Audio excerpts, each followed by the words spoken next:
especially now. Use GitHub with Copilot, with VS Code Studio, and start coding from today if you are interested in coding. And I would also recommend highly that you all look at Hugging Face, especially for people who like to get into the area of AI development and quick prototyping and quick perhaps showcasing. I think I mentioned this in our last meeting with the research group at the university. I mentioned something called Hugging Face Spaces.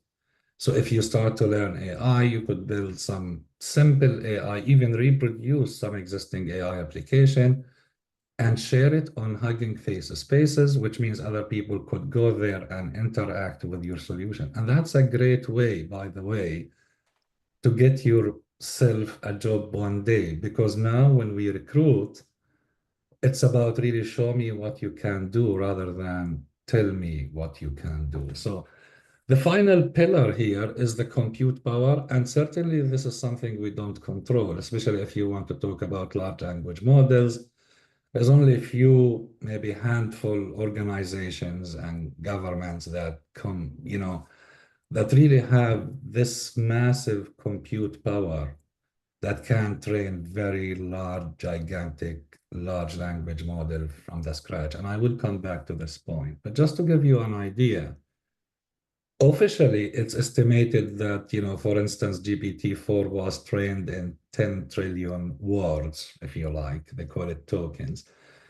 But compare that to any of us. On general, average person in his or her entire life can know between 20 to 35,000 words. It's estimated that Shakespeare knew in his entire, like if you look at his entire work, it's made of 37,000 plus unique words in the English language. So you can see the amount, we can't really compete in terms of power or the brute force with, the machine. The DGX, I'm sure Carlos perhaps told you a little bit about what we do, and it's one of the machines that we use in the school at RGU. I mean, it can process up 1.3 billion image per day. Now, if you work out the numbers, and if you will need 1 second to process or scan through each image, then you probably will end up spending 41 years of your life just scanning through 1.3 billion images. So that's about just the brute force of the story. And of course, so we have the data, the compute power, and the algorithmic development. And I really would highly recommend just even Google it or ChatGPT it and look at some of the really fascinating story how the whole AI thing evolved over a period of perhaps 60 or 70 years. I think I probably shared this on the public domain. Like in 2017, I was invited to give a talk. Actually, like it's like a pitch, go and present to a big firm in the UK and try to convince them to transform their existing very manual practice into a simple AI-driven solution. And after like I I gave them like 20-minute explanation what we can do, one of the guys stood out and he said, "Look, I've been in this job for 20 years, and with all due respect to you and your AI, I trust my gut feeling more than your AI."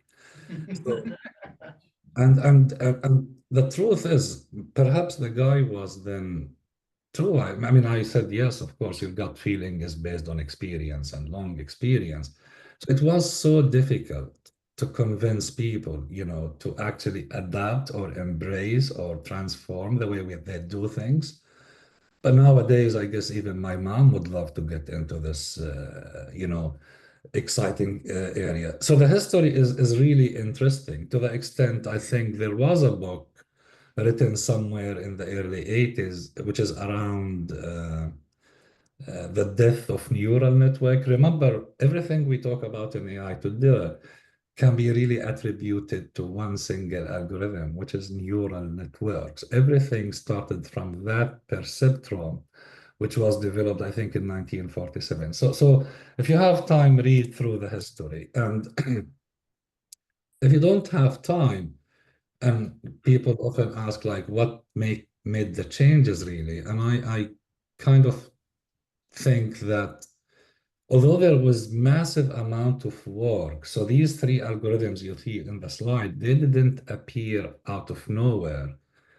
They were like, the result of like maybe 6 decades of research, but really the most perhaps prominent techniques that emerged is one AlexNet paper in 2012, where they used convolutional neural network just to do image classification. So remember, like in 2000, if you build a model that can know or realize if there is a bird in the image or not, that could have given you a PhD. Now I don't think we will accept it as a coursework for one of the models, modules we teach at the school. So the progress is really huge. The other technique, and that really revolutionized computer vision in particular. The other thing is GANs in 2014. And this is the first time, like, I guess, when Ian Goodfellow developed his two neural network models, if you like, that they are competing against each other and they can synthesize content, they can generate content. So perhaps this is like one of the first serious generative AI attempts. So the lady in the photo is actually somebody who doesn't exist.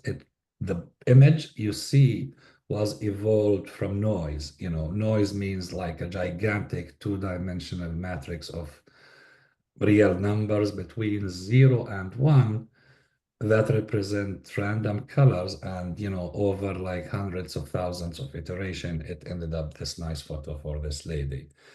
But the final algorithm, which again, I think it made ChatGPT possible and DeepSeek, is the transformer architecture in 2017. Now, if you think about the transformer architecture, again, the key building blocks are neural networks, and you could see feed work and, some of the terminologies you are all aware of. But what did the transformer enable the research community to do is, one, to capture long sequences, and that made it possible to understand long text and have things like ChatGPT that generate, and interact and write articles. And two, it enabled the algorithms to actually focus more on the more specific, if you like, characteristics of the data space that are important for the learning process. Or if you think about it, it's like the attention mechanism, or which you direct, the algorithm to pick the most important features and to pay attention for the most important features in the image or in the text, and skip the rest. So these three development transformed the computer ability to understand both text and images and videos and multimodal data. So that's really at the algorithmic level. And if you think about it, like when you put these three things together, that's why, especially for those people who were working in this area, or even if any of you who did a master degree in data science or maybe a first degree and did some machine learning, he wouldn't be surprised to know that now, yeah, when you put massive amount of data plus these great algorithms plus huge brute force, and that's why you could actually end up having such fantastic applications. So you could use anything to generate, content. And by the way, I mean, for those who uh, don't want to pay, again, I would highly recommend go to Stable Diffusion. There are so many open spaces there that you could generate content for free. It takes a little bit more time, but you will not have to pay anything and you don't have to subscribe. Actually, you could download the model and use it for your own. But you could, with a single prompt, you could generate whatever you want. You could generate music. And To be honest, I'm thinking if, this is a simple experiment I use Sono. Again, I'm not like promoting this. There's also a lot of open source alternatives. But imagine if you have, forgot to do the dishes and you want to apologize, you go here and we'll create a fantastic song with great lyrics. And look at the title, Dirty Plates, Clean Hearts. It's just mind blowing. You try it like to write a song for a child or for your partner or whatever. I mean, and it makes you wonder, how musicians should be trained in the future and, how we should write our content and so on. And video content generation is absolutely mind blowing. Now, this is an old slide. No, this is a year ago. Synthasia, when it was released, it was like mind blowing. But today there is a lot happening on Twitter around 1 minute of cartoon video generated by AI for Tom and Jerry. I'm not sure if you have seen that. But imagine with a prompt, you could actually generate a video. So you could send an entire marketing team home, buy a single subscription to one of these, platforms, especially if you are a small business and you don't have too much money to, invest on marketing and stuff like that. And again, content summarization. I mean, I picked this paper because I know it, because I'm one of the authors in it. But this is like ChatGPT is not the best actually tool available to summarize content. But tell me what is the paper about? And he says the paper uses YOLO and GAN. Okay, explain what YOLO for me. And it will explain YOLO in a very easy to understand way. You could even rewrite the prompt and say, explain YOLO for an undergraduate student or something like that. And you could chat with the PDF document. Tell me what is the limitation of the work, and it will tell you what are the main limitation of the work. Now there's a few other new platforms which are really freaks me out. Actually, you just ask about a topic and they will search everything for you. They will identify the gaps. They will do a summary review. And they probably can produce a systematic review for your work. I know Carlos work a lot on systematic reviews with his PhD students, and this is like happening on the fly based on a simple prompt. And it actually raises a question for us. How should we teach our students and how should we mentor our PhD students? Like, do they have to go and read the paper from start to finish? Or can you use these tools to speed up the reading and understanding and perhaps the evolvement and refinement of the research problem? I mean, Notebook LM, I'm not sure if any of you have used it, but it's amazing. Drag a YouTube video, a PDF file, it will get you the insights you want, straightforward. And Google AI Studio as well is going. So the list is growing. I mean, I could like talk for another 2 hours about just what is happening in the landscape. But if you think about creative writing, is certainly getting very, very competitive with the human being. Marketing is one of the most dangerous jobs to be. So if you are doing marketing, I would suggest you run for your life, or have something else, or learn something else. Music composition. Now, coding in particular, because this is relevant to what I do, as a computer science graduate initially, and it's relevant to you. I think also coding is scary in the sense that, I mean, and I know a company, they basically send home half of their software engineers. But definitely, I imagine no company will end up recruiting an AI agent to do the coding for them, you know? But they want somebody who could use the AI agent to produce a robust code and perhaps troubleshoot it and fix it and stuff. Health and drug discovery is huge. Now, the next generating system will be capable of more sophisticated tasks. Now, again, this is an old slide.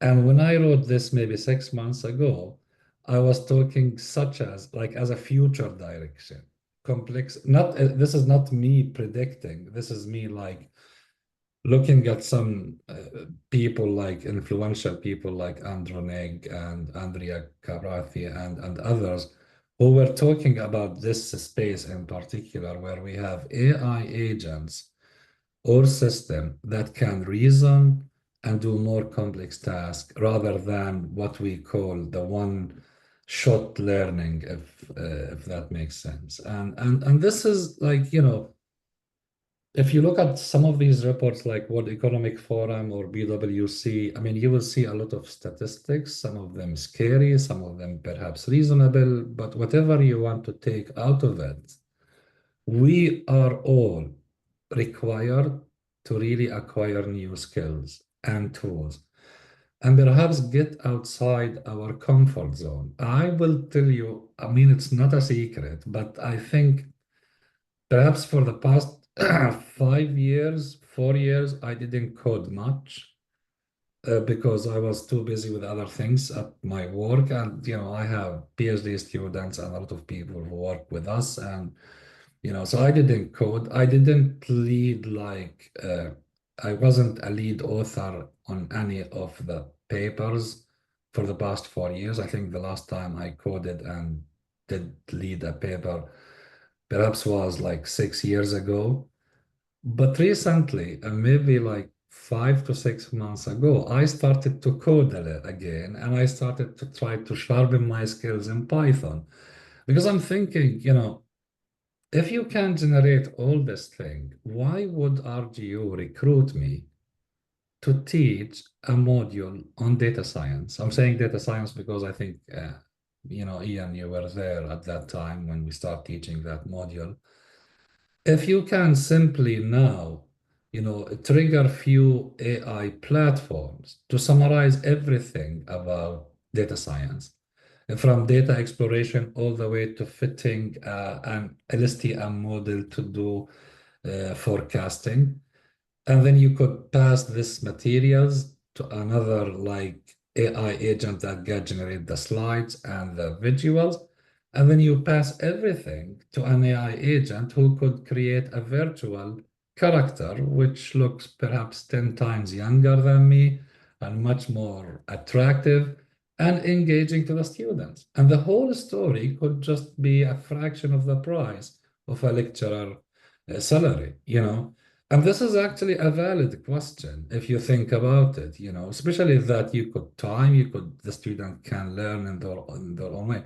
And I keep saying, I think the way we do things at every university, not in the UK, globally, is not really fit to prepare the students for the future. So this is a massive area, but the human-like approach and the stuff that I mentioned, I mean, again, this is a nice paper. I know people sometimes don't like to hear the word paper, but this is very easy to follow. So there is no math, not much technical jargons, and we discussed it in our group at the school.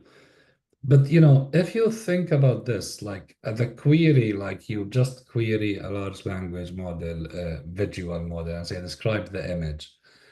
Now, of course, this is very intuitive task for a human being, but this was one of the most challenging problems in the AI landscape.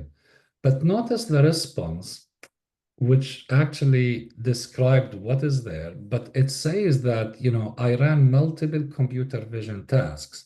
So that's the agent behaving on your behalf, including image to text. So that's image to text, is a direction of research in its own. Image classification is another research direction. Object detection is another task with challenges and visual question answer. So many complicated AI tasks were actually carried out by this agent. So he decided which one to call based on the image and based on the response.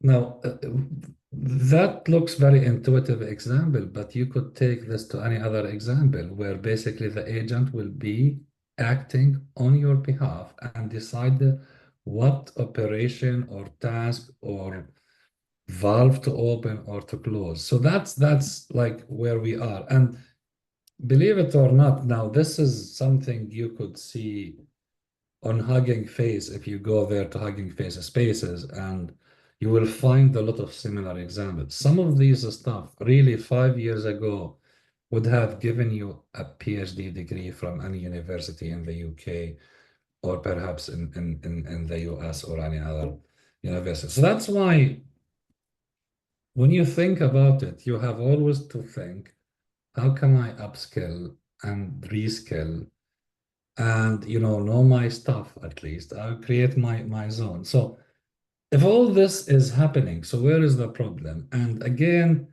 I will share with you one of my most boring slides that I share it everywhere I go for the past, I don't know, like 10 years, including that talk in 2017, when that nice gentleman told me, I trust my gut feeling more than your AI. What really matters today is because we have data everywhere, and I can tell you, and you could hold me accountable for this, that today you have tools to clean your data. But speaking of preparing the data, this thing about, and I think Ian, maybe when I did the data science with you at RGU, I said that 70% of the time is around cleaning the data and then 10%, 20% on fitting.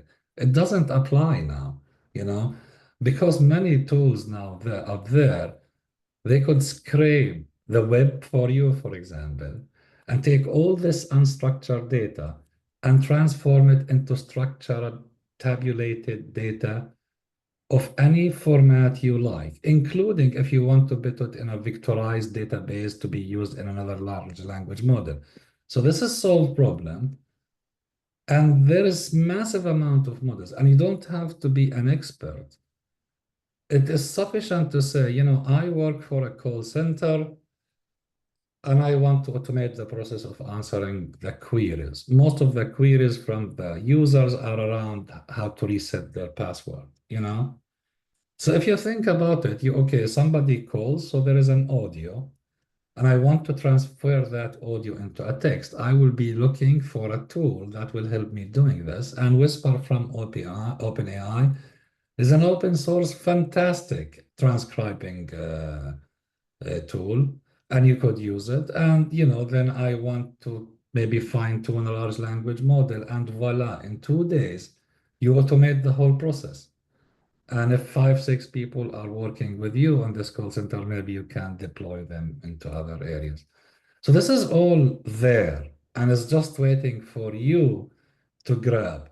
What is really missing, and that is like I think the most expensive part of this pipeline today, as we speak, is to find this nice problem.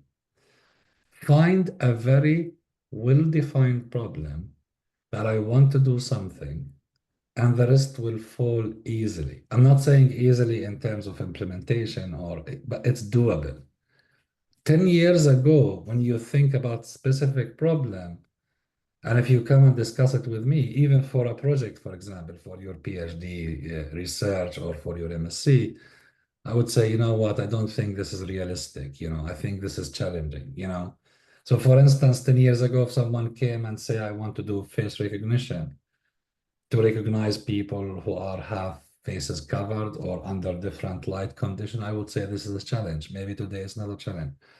So again, it's maybe time where even at the school level and the university level, we teach students and our kids in schools and girls how to be very articulate, how to think problem, first of all, and then think data, and then raise the awareness about this whole hype. I think today I read in China, they will make AI education mandatory in schools. And I thought that's one of the smartest thing. If you want to lead globally on this, it has to be mandatory. Of course, you won't teach, kids at primary one how to train, a convolutional neural network, but raising the awareness is important. So the problem is really what matters in this story. And I think we have a lot of problems around us. There's a lot of challenges. There's a lot of inefficiencies. If you think, in the UK, for instance, in this country, we were always proud with the NHS and the education system. And it is not secret that both of these icons are stretched to the limit. So there is an opportunity there that people can get together and see how can we do things better and more efficient and move forward. I'm not going to talk a lot about this because I want to jump into the other thing, but that's really what we do. I mean, this is some of the work we have done with people before. I'm sure we talk about this. I talk about engineering diagrams, and I'm sure Carlos did. We've been doing this for the past, I think, 10 years or more, since 2016. And now we have moved to other types of engineering diagram with Canadian businesses. So I will skip this. Electrical diagrams, again, this is where I just an example, this is a business partner in Canada who's sponsoring one of our PhD students. And apparently, if you have a construction building like this and you want to do the wiring design, you need to hire electricians and stuff, and they start the wiring design. This is very manual and tedious process. So the idea they are after is I want to leverage AI to automate the design process. And in that case, the first step was to locate everything in the diagram intelligently. So you load it, you can detect if this is a light fixture or this is, a valve or a switch or whatever. And then based on some pre-programmed rules, a wiring, proposal will be done. And the good thing about this approach is that the engineer will come at the very last stage and do this final sanity check if this is like compliant, safe, etc., and then get the approval. So again, when I ask like, are you trying here to replace the engineers? I usually say no. Actually, you are trying to free the engineer from doing a lot of labor-intensive work and make him focus more on something like more intellectual. And that's where you can make AI actually work with you rather than for you. This is a project again. It's about like pipeline inspection. I probably talk a lot about this, but just to give you an idea, all things related to the oil and gas industry, they do offshore trips via ROVs and they capture video footage underwater and they send it to engineering offices where engineers will look at these long hour videos trying to detect if there is like a debris or corrosion or coating loss or whatever. Now, this is a very long process and it takes time.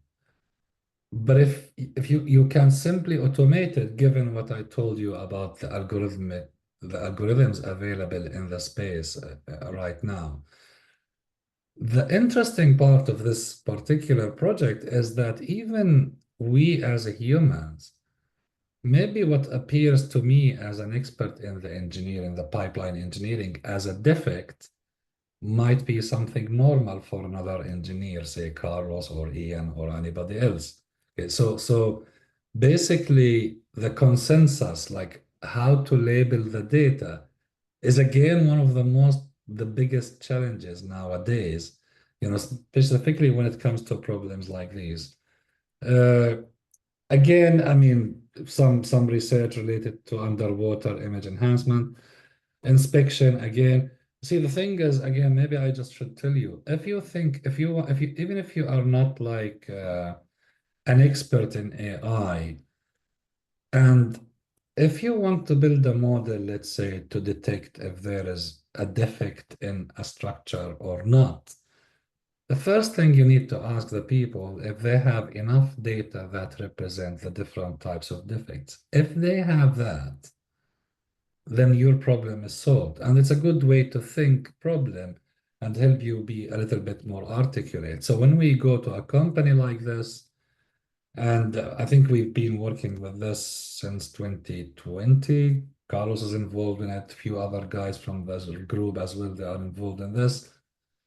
We are often thinking input and output. So you go to the company and say, okay, you have a lot of video footage that shows the type of defect. So the input is this image. The output is there is a welding or there is a corrosion. So it's like the input and the label. And if we have enough examples, then you could simply train the model to actually,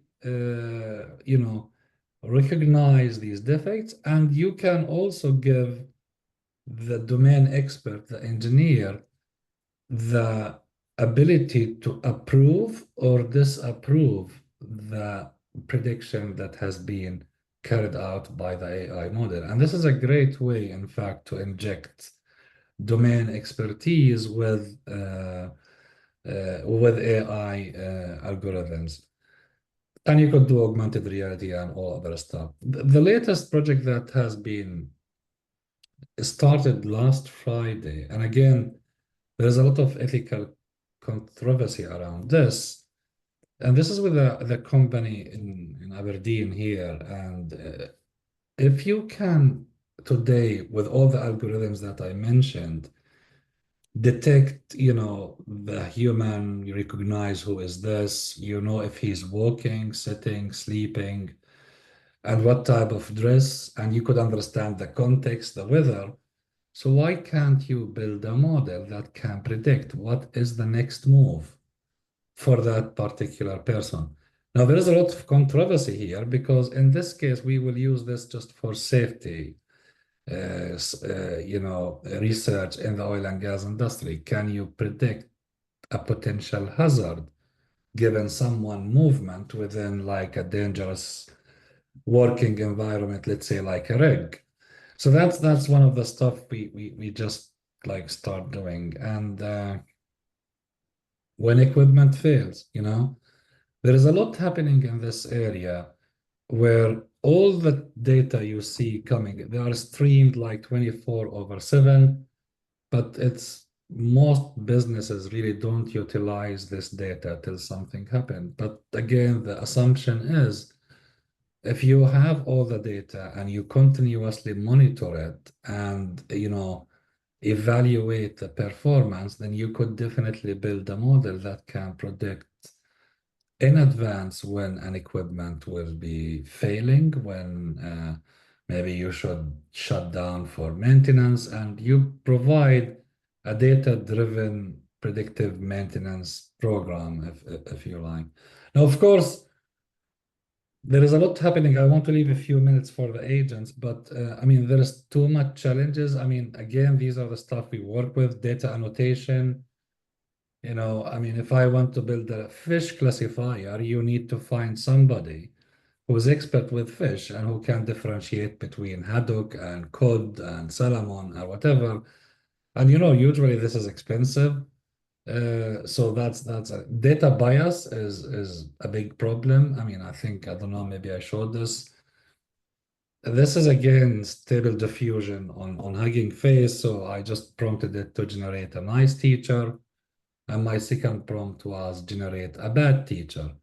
And I'm not gonna say which one is the nice teacher and when like good teacher versus bad teacher. So you could see that also our models are injected like with our perhaps biases. Uh, this is like a bad teacher, I think. What was my prompt? Draw an image of a boring academic giving a talk on AI to a wonderful audience using Microsoft Teams. So that's very much aligned with what I'm doing with you. But here you are using Zoom. And again, I mean, of course, if you are so EDI compliant, boring goes with the age. So the older you are, the more boring you are. And if you change the prompt and say, draw an image for a wonderful academic, and as you can see, this is wonderful. Now, I don't know about this, but again, it's really partly injecting the bias.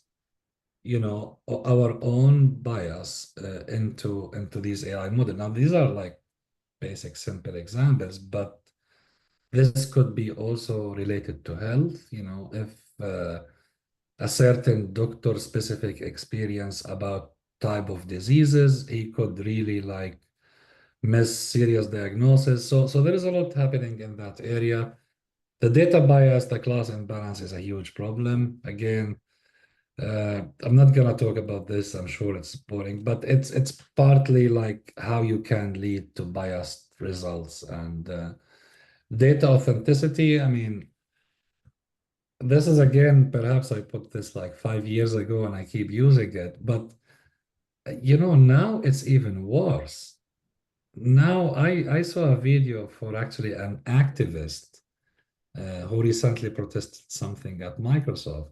And I was looking at the comments, people were saying, is this genuine video or is it generative AI? So that is so unsettling now, that a lot of the content is so convincing. It's way beyond deep fake, data authenticity, even, spoofing some biometric examples, spread of misinformation.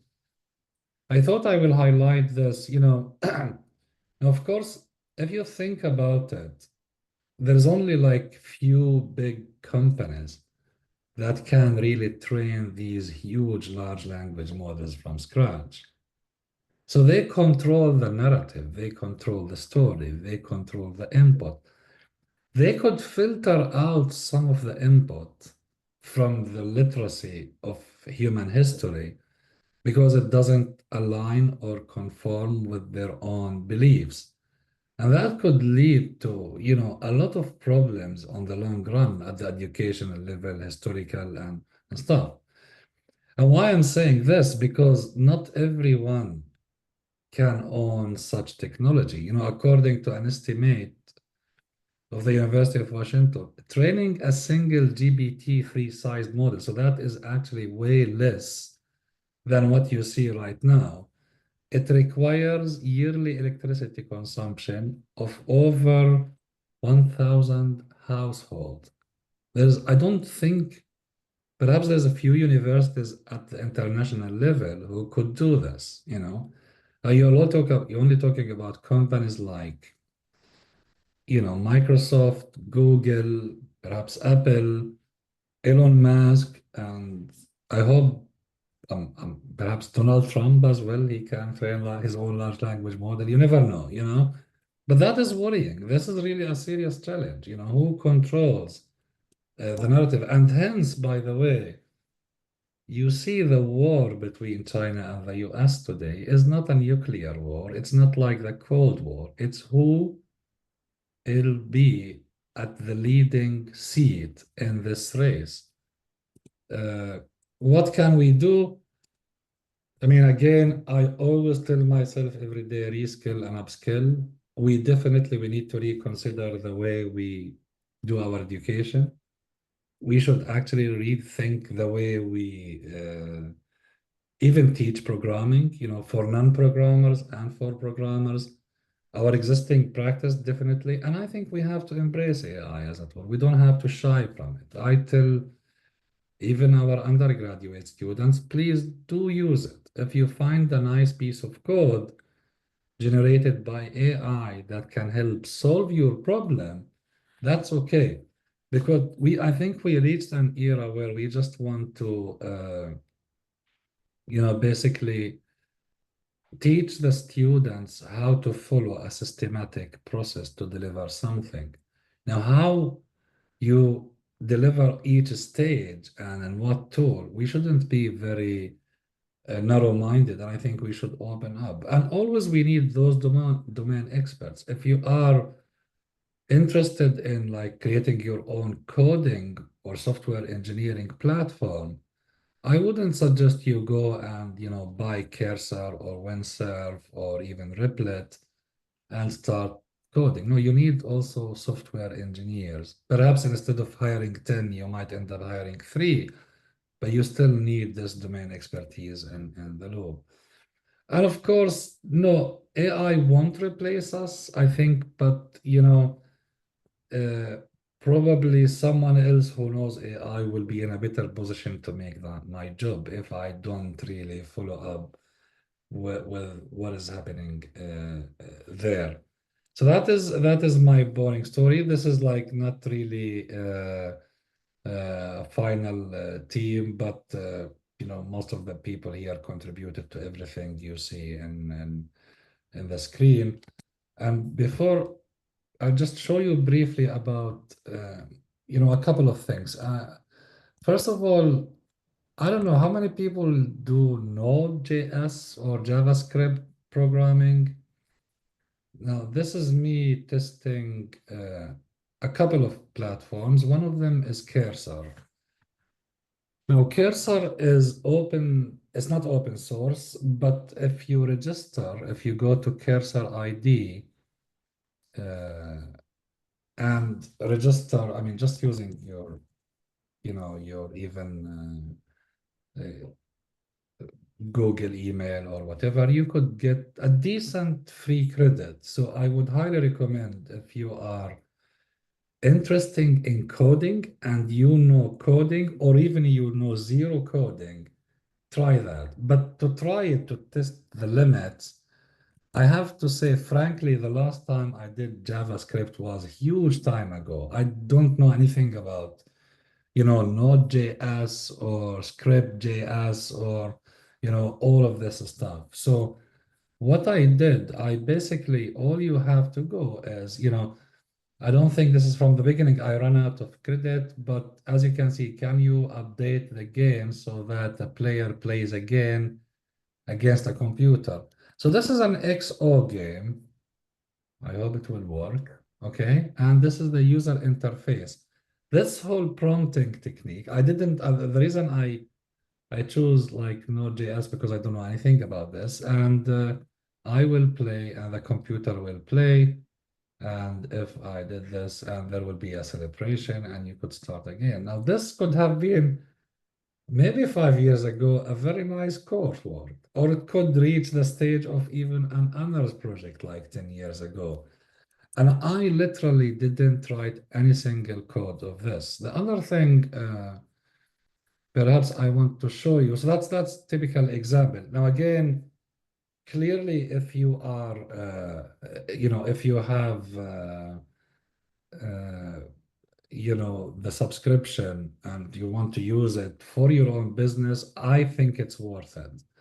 But if you are like me, trying just to explore these tools, so I would highly recommend using the free credit. Free credit is a lot. I asked it even to generate a README file because I want to also, and also I pretended, I think I said something like, I want you to submit this, create a README file and submit this to GitHub. So just to show you, if I go to GitHub and data repositories,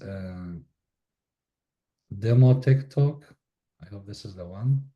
Okay. Now look at I mean, I'm telling you honestly, in my entire life, I never created a very nice, well-structured table of content like this. You know, I have, I have like just to show you, I mean, I have some work related to my teaching and my stuff. And if you go anywhere, you won't see a very nice README file. It's basic, really. But if you go to that one, which I didn't write any single code, this is amazing way. And by the way, for you, especially for people who want to get into programming, it's a great way to learn. Now, everything I did here with Cursor, which was few prompts, and notice something, it will tell you, like I will go back now, let's update the JavaScript to handle active player highlighting. So I want to highlight that. Let's update the CS to add more visual enhancement. You know, everything I was working here, it's like ChatGPT in the prompt. So I think now if I say, can you improve the interface? I think it will say you're running out of credit or something, but I will give it a try. Maybe. Yeah, Cursor Pro required. Okay. But everything I did here, in fact, was done without touching any of these files. I didn't contribute to any of these files at all. My really contribution was on the other side. Okay. That is one example. The other really example, I mean, everything which I produced here, I also managed to produce using Visual Studio code, but I have to say there was a lot of work here, you know. I mean, with installation, the packages, with, some fixing, stuff like that, you know. So it wasn't as smooth as with Cursor. Although I think if you are learning programming, maybe you should not use Cursor, but if you are serious, if your business requires software development or solution development, it's a great tool. I wonder if I can show you another example, which is again, uh, I think it's this one. I know it's this one. So again, if I say Streamlit one, if it works, usually things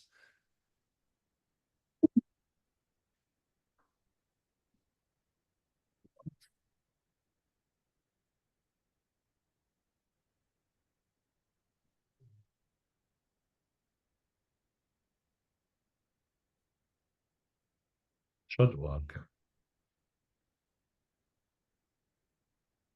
I mean, usually I'm using Streamlit because it's an easy Python library that you could use it to create a front end and really two lines of code. So I always recommend it over for even for our students. The first time you run it, it takes time. But I just want to show you that again, before I come here, if I go back here, notice the code. Everything you see here I didn't contribute literally anything. I didn't know anything, like the colorization model, for example.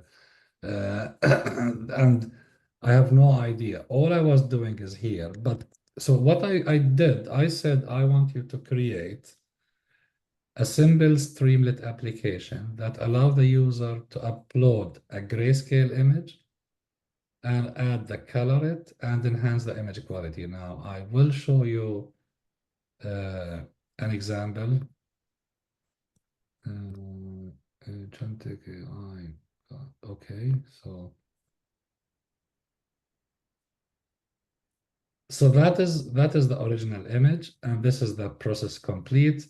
But look, I mean, even to be honest, even the kind of interface, it's okay, to start with.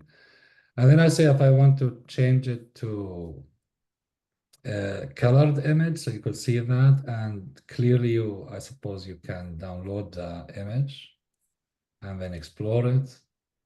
By the way, Ian, don't report this in the news, but that's me like maybe 50 years ago with my grandfather. Yeah. Yes, I found this photo, so I'll use it for a demo. So and of course you could even add to that. I could say, I want to use hard features to detect the faces in the image. Again, face detection was a very huge problem. Or maybe I want to use another deep learning model. And I could just simply go back to cursor and in fact add whatever more features I want. I wanted to add the DOL-Defy, which is a great package for coloring images. It will produce better coloring stuff than the one I showed here. But I ran out of credit, so I thought, okay, I don't want to buy it now because I think I will be hooked to it. Okay, so that is really a tool I would highly recommend. I think it's a $20 per month if your job requires a lot of coding. If you are like me, an academic, we don't do much coding and we don't code for business, I don't think it's worth it, and that's why I stopped. Visual Studio, by the way, with Copilot is great. Again, Copilot, you could use it, I mean, you could, show me how to submit this to GitHub, you know, and it will generate the code for you. Copy the code again, and it will just show you everything in the way. The final example, which really I guess most of you heard about vibe coding. I don't know how many people heard about vibe coding, but basically there is something called driplets. Again, this is all, I'm not fan for those, platforms that charge money. I think with open source, you could do a lot without paying any single penny, you know. But again, if you are in the business of coding, this is in fact one step above uh, above actually cursor because here, you know, everything you do is on the cloud and you can deploy, you can build and deploy. And I'm not gonna go through this, but if you are interested, actually I did this course because I was interested to know more about vibe coding with Replit. So these are free. This is a great website, by the way. I don't know how many people know it. Deep Learning .ai, and the man behind this is Andrew Ng, is one of the legends in AI. But you could enroll for free and you could build your own tool. So actually, I did the course. It's only 1 hour. You know, it shows you how to code. But just to give you an Welcome example, to Vibe Coding 101 with Replit. so Andrew is a legend in this area. I'm not gonna go through the training. It's 1 hour and a half, but I will show you what they build and literally nothing. Now we'll enhance our search engine optimization or SEO, analyze. And literally just prompting the system. So I will skip all this. So notice they are just, it's like ChatGPT, but because their development environment in on the web, you do everything on the web and you deploy it. And uh, I will just take you straight away to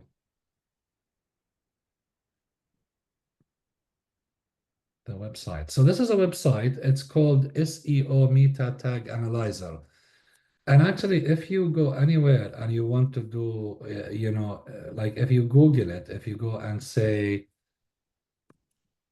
SEO tag analyzer, usually people will charge you money for that. Yeah. So in fact, you will have to pay money for that. But this tag, I think they left it available. So this is the tag online. So if I say rgo.ac.uk, so this is what you build in under an hour. Wow, we are in a very, I mean, is this recorded? Okay. It is. That's good. I was always not fan with our website, you know. So, one passed, four warning, one failed. And they tell you what is going on exactly. But if you think about it, if you look at that, just the website, the design, the visuals, because they analyze everything and they give you easy to understand, framework, and it's all done on the cloud without any data installation, without any library installation, without any configuration. Now, clearly, they have a price tag for that. If you don't want to do all this, I would highly recommend, again, you could use tools like, for example, what I often will go. So let me just show you an example here. I mentioned Hugging Face model. So if you go, I don't know how many people used Hugging Face, but I mean, if you use Hugging Face, you could see a lot of models. Like this is audio to text, visual questioning answer, document question, depth estimation, let's say object detection, mask generation. So if I go to depth estimation, and this is how actually I'm trying to do things, or I did some of the stuff, it will show you all the models. So if I go at this one, and I will be extreme. Now, if you do this with cursor, it will be straightforward, but I'm gonna go to Visual Studio and say, okay, I want to create a method or a function that utilizes this one, depth probe, from Hugging Face to estimate the depth of an image. Now remember, this will trigger Copilot, and I mean, again, I'm using the free version here. Usually, if you notice, like, Streamlit, I think you need to import the pipeline from transformers, and it will take you through the code, and it will explain what happened, convert the depth map numpy into PI for display as a stream tab, and put everything. I could simply copy this and put it here. And of course, a lot of the time it might run, it depends if you want to try to run this, it may run, it may not run, but it saves you a huge amount of time. So most of the time I use at least Visual Studio Code. By the way, if you don't want to install any of this, I mean, so really this is a good place to explore. If you don't want to explore any of this, you could simply also go to Google Colab, and I want to create a new, let's say, I don't know, I'm sure many of you used Google Colab, so start coding with generate with AI. So what do you want to generate, write a code to enable user to upload an image and then detect the faces in the image. Okay, and voila. And it will import the necessary file. It will allow you to upload. Now, if I run this, it may work and it may not work, but again, it's a great starting point for you rather than coding from scratch. It's just like when we used to say things like never code from scratch. This is in 99% of the time it will work, so again, if I upload the same image, 100% accurate, done. Okay, so it actually detected some faces. I mean, what is really mind-blowing here? Again, 2000, in the year 2000, this could have given you really a decent academic degree, and you could expand from there. Even if you have a project, you are working for your own business. So that is, I mean, maybe sharing some of the stuff that I do my own, and I hope that at least gave you some idea, guys, and thank you very much, but I'm happy to answer any questions.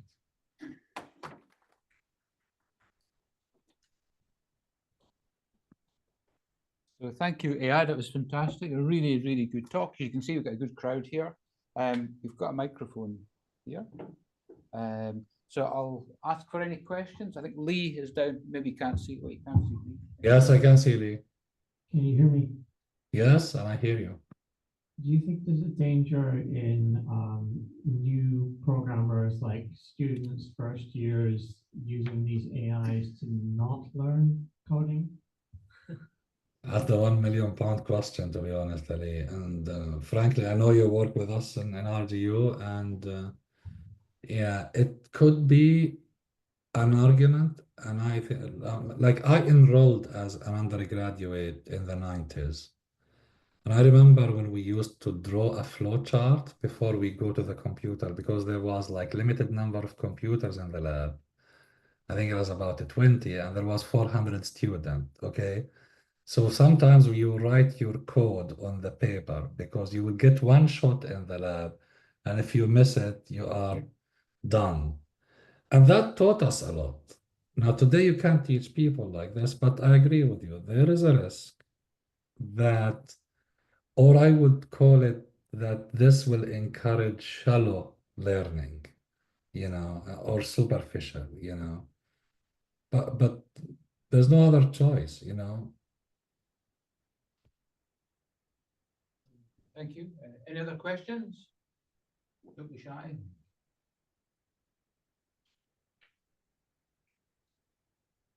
can't believe you're stunned into silence. I thought you would have had loads of questions from you. Don't be shy, guys. Can you hear me there? Yeah, Yes, I can hear you, Carlos. I was just testing if it could. So, well, one of the things that, let's say, usually is getting a lot of attention now is like LLMs for cybersecurity and cybersecurity for LLMs, let's say. Hmm. So, like this topic is getting sought by companies, and like, for instance, I'm about to deliver a course in, well, to Mexican students on that. So have you seen anything like, what do you think is, let's say, like more prevalent, like LLMs being used for cybersecurity purposes, or people talking about the cybersecurity issues that LLMs have, or both? But to be honest, Carlos, I have to be brutally honest. I haven't followed the story of cybersecurity a lot with LLMs, but I am not surprised of what you just said. You who works with us in our group. He is working on time series data. Now, time series data, when you think about it, it has nothing to do with actually LLMs. But recently, there is a huge research happening where they take the time series data and tokenize it and try to do forecasting using an LLM. So it's massive, but I personally didn't see anything related to that. But yeah, there is security concerns and everything, you know. Everything I showed you here has a security concern. I connected to Cursor. When I prompted Cursor like accessed online resource, and that has been trained, so could do a lot. Yeah, so that's why a lot of people now are so desperate on training. There's a lot of tutorials, by the way, on fine-tuning large language model locally. So I want to get everything locally within my organization, fine-tune it, use it, but locally, I don't want it to be connected to the internet.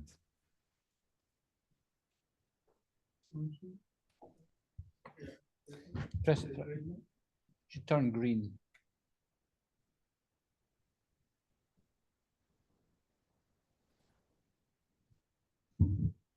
Would you think AI could overpower like jobs and stuff?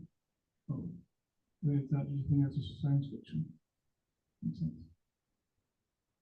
Overpower, like Stephen Hawking once said that you worry about AI because it could overpower human beings.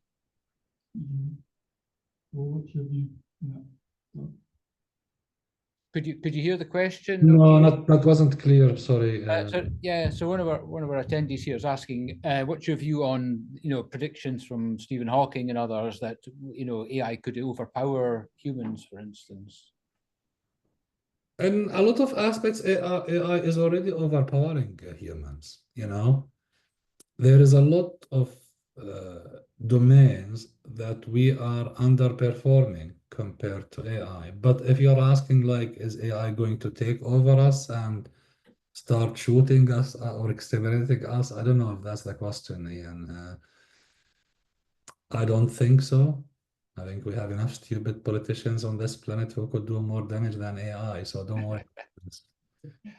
Thank you. There's a couple of questions in the chat, actually. So Sarah is asking, you said that people working in marketing should be worried. How about software developers? Is there a future where AI models will train the AI models? It is happening. There's AI agents that are talking to AI agents. I didn't maybe I just showed one example about the Hugging Face ChatGPT, but there is stuff happening there. Software developer, I think, alone as a title will disappear. They have to come up with another terminology, or actually, something else. Software developer, full stack developer, software engineer. It could be just one component of a bigger job description, but I think they will be needed, not as much as we used to have in the past, but I don't think they are at risk as a marketing people. Thank you. And Maria, also on the call, asks, what platform do you recommend to use for learning about AI agents or agentic AI, I guess? I would highly recommend deep learning AI. I will put it in the chat. I mean, what I like about Andrew and Nick is a lot of these courses actually are for free. Oh, I don't know what happens with my screen. Can you hear me, guys? Yeah. Yeah, okay. Okay. Yeah, let me just put it in the chat. Because the nice thing, I mean, about this, let me share, is it okay if I share quickly this again? Of course. What I like about, so this is deep learning, one word, .ai. And if you go to explore courses, I mean, notice something, AI Python for beginners. Now, even if you don't know programming, I would highly recommend this. It actually teaches you how to do programming with minimal effort. But there is a lot of courses. I would start with short courses because these are great for getting started with LMM. You know, there's about prompting, you know, there is a lot of interesting soft skills that you could learn from really experts for free. How transformers LLMs work, you know, attention and you know, there is some basic to advanced. So that's a good thing. If you want something more deeper, just pick specialization. I would highly recommend there is one called deep learning, machine learning specialization. Sorry. It's a great one to start with. Like, especially if you haven't done any machine learning, if you haven't studied at, you know, school. But I have to tell you, I mean, if the more you do stuff, the better your position will be. So you know, and Carlos knows this, we interview a lot of people every year, either for jobs or for PhD students. Sometimes these professional certificates are good, but if you have a GitHub repository with a lot of examples, that would be 100% better. Okay, so make sure you do stuff. Yeah, but deep learning AI is a good starting place. Thank you. So any final questions? Yeah, I think there's one at the back here. Two more. The microphone's off. Is that Lewis? No, Lewis is not allowed to ask, Ian. Don't allow Lewis to ask questions. Can you hear me? Yes, I can hear you, but How are you? I'm good, thanks. Very nice to see what way you have been in. Enjoying it as always. I want to ask you, like, what is your opinion for regarding the OpenAI and group, for instance, deep search? Are you using this new feature for the literature review in master students, PhD? If you have tried, what do you think about it? Do you think it's a useful tool in order to research about the state of the art of in a specific domains? And if you have searched and used this tool, would you recommend it, or do you think it's hallucinating or still not really there? Or what do you think? I missed part of the question, Lewis, but I suppose you're asking about deep search, correct? Yeah. Yeah, and look, I tried it and it's great. Yeah. But remember, this is where I say like the domain expert is important. You know, I don't know how many academics here or, but if, for example, if you go and you try DeepSeek and try even OpenAI deep search, it will search a topic thoroughly for you. But for example, if you say cite few papers, they will cite the papers. But as far as I can tell, they might refer to any paper on the web, even low quality papers or whatever. But this is improving over time. The bottom line, you will have an AI model that will be capable of carrying out a PhD work, an entire PhD 3 years work, from brainstorming to researching the problem, outlining the objectives, and actually finding the right tools to implement the solution, evaluate it, and develop it, and probably disseminate it. And that is what is called, like, that's why we started. I know, Carlos, the whole thing was triggered when we discussed agentic AI in the class, in the meeting. It's basically in the past, like when in the very near past, not long past, what you used to do with ChatGPT and all these similar platforms or Cloud or Llama, you prompt and they will answer. That's what we call one-shot learning or zero-shot learning. Yeah.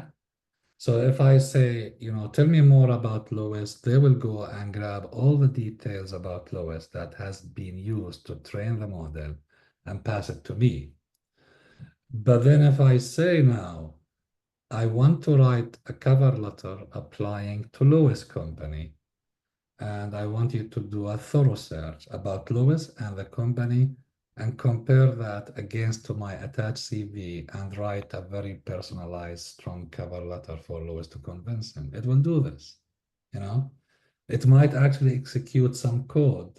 It might scrape the website of your company, and transform the unstructured data autonomously into a tokenized or vectorized representation, pass it into the large language model, get the output, write that fantastic personalized cover letter, and send it to you. So that is not anymore zero-shot learning. It's a platform that autonomously do a lot of stuff under the hood to complete your task. Today, they are trying to simplify this to the minimum. So with agentic AI. So for example, Lewis, I know you did a great work with me in computer vision and object detection. Now, as we speak, if I meet you again on a project, I want me to do the same with you. Maybe we could think, how can we utilize agentic AI to know which method to actually execute to perform the task we want, which is detecting an object or classifying an image, or that's why I'm saying, like, I sometimes feel worried about where this is going. Okay, we've got one more question in chat, and then okay.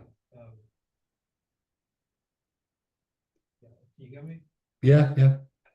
How valuable do you think traditional data science skills will be in the future, such as EDA, data cleaning, and traditional data science algorithms for classification of It will be very valuable. Now, again, and this is where actually, especially if there is some data scientists here, again, if, like maybe 5 years ago, I used, for instance, to, we have something in, in RGU called Work Tribe. So if you go there, not you, for example, if Carlos go there to his own Work Tribe space, he could download an Excel sheet that has all his projects, all his publications, all the PhD students over the years. Probably he forgot some of them. And then in the past, what I used to do, I used to go there and download it and maybe write some R code and generate some nice visuals, let's say, or distribution of the data. Now it's enough to go and download the Excel sheet or your data set and upload it to one of these platforms and ask that platform to do data exploratory analysis for you. So you might say, well, if I mean, Ian did data science. I remember we used to do data exploration, interpretation, fit the model, report the results, discuss the results. This whole thing can be automated. But why your insight is valuable as a data scientist? Because you are the only one who can do the sanity check about the findings and the results that come from these models. So, for example, if you run a statistical test and the p-value was 0.7, it won't mean anything for your boss. But you are the guy there who's the guardian of the profession of data science, who can interpret these findings, But it will make your job perhaps 50 times easier because you won't be writing code from scratch, really. So Thank you you. are safe. Thank you. We've got one final question in the chat from Maria, which I think, if I'm reading it rightly, says, which one is better when you use to code the agent or just use a tool to create the agent? So I think that's related back to your cursor and your VS Code Copilot, I think. Yeah, I'm not sure if the question is actually, if I understood it. You know, you could think of Cursor as an agent, yeah, an AI generative code. You know, you could think of Replit as actually maybe multiple agents working together. I don't know which one is better. Look, I know a student who still code using Notepad, and I told him you should get a Nobel Prize, you know. All these tools around him. And if you go and you know, and he's very good in coding, you know, so it depends really on the task. It depends what you want to do. You know, clearly why I say software engineers will continue to be there, but maybe in different style. I don't know. You need people to know how to do unit testing, evaluation, you know, check, you know, the security, everything. But use the tools. Don't shy from them. At least for, especially if you are undergraduate or you're postgraduate or you're a student, use them to show that you are using these tools. And don't shy, even if you use them to create, you know, a simple AI model that does image classification or prediction, or use a data set from the data repositories, you know, and put it on GitHub. You need to be visible that you are in this area. If you are not a data scientist or you're not a programmer, think about your field and see what relevant to it that can help you from this wide AI landscape and use it, you know. I'll give you an example. People now, especially like those, I think they call them influencers on the YouTube, you know, who perhaps do stuff that gets the attraction of the young generation, which I don't understand why, but they are maybe at the age of 20 richer than all of us combined. Now they started to use AI generative videos to generate some videos, and they attract millions of views. You know, you don't have to put yourself on YouTube anymore. You could create your own character and, you know, pass your narrative and become an AI generated agent influencer on YouTube if that's something you would like to do, you know. So the opportunities are massive there, really, and definitely you should embrace it. Thank you so much, Eyad. It's been a fascinating evening. Thanks for giving up your time and sharing your knowledge with us. And just say thank you very much, and we'll look forward to seeing you again. Thank you. Thank you so much. Thanks, Ian. And I'm really sorry that I wasn't being able to join you guys, but hopefully next time. So cheers.